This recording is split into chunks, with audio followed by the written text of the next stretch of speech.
Be ready. 5 seconds.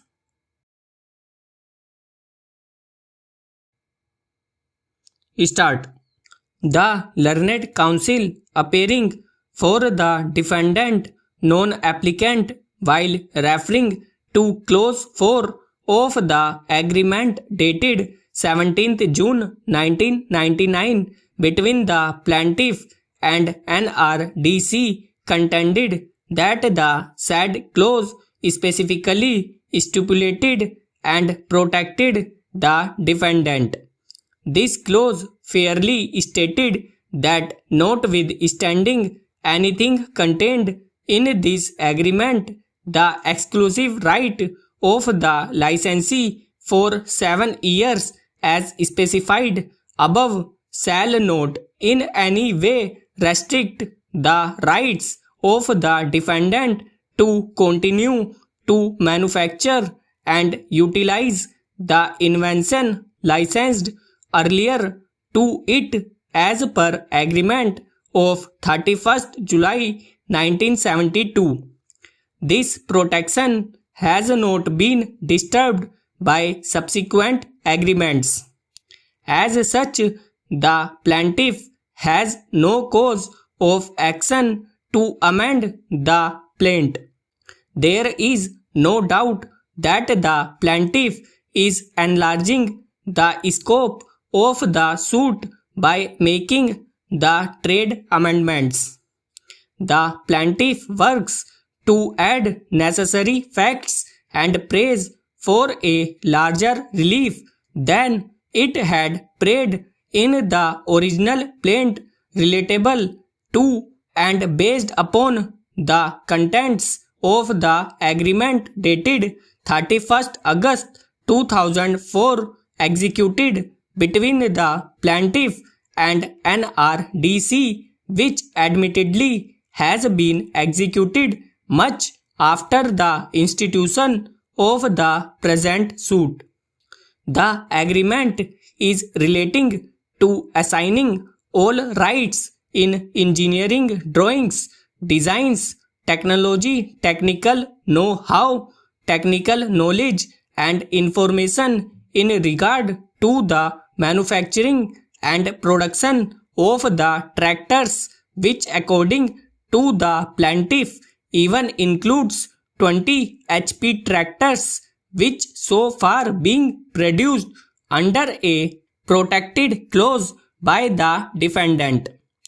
As a result of complete assignment, according to the plaintiff, its copyrights in these drawings are being infringed by the defendant and thus it prays for relief even in this regard in addition to the reliefs prayed for in the original plaint in relation to the manufacturing of all tractors up to 60 HP but with the exception of 20 HP tractors.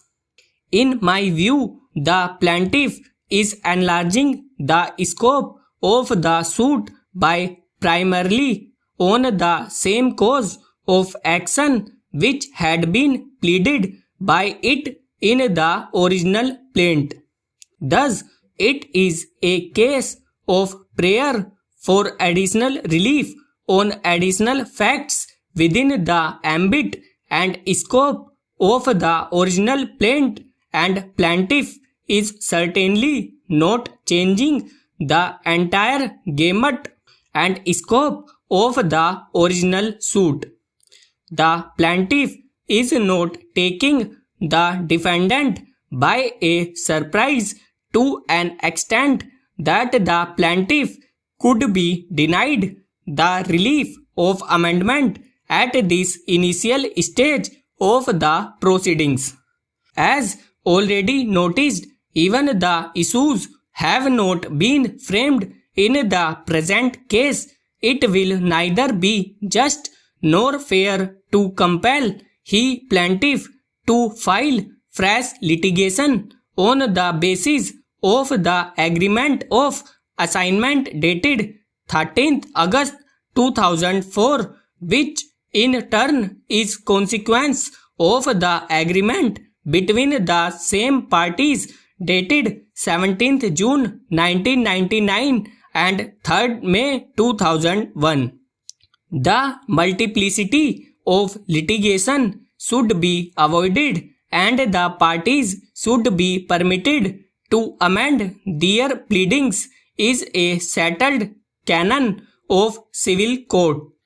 The contention of the defendant that plaintiff has no cause of action or that the plaintiff would not be entitled to any relief on the correct interpretation of the agreements in question, including the agreement dated 13th August 2004, as it no way alters or amends the protection granted to the defendant under clause 4 of the earlier agreement, is a matter relating to the merits of the suit and which the parties would have to prove by leading proper documentary and or oral evidence before the court during the trial.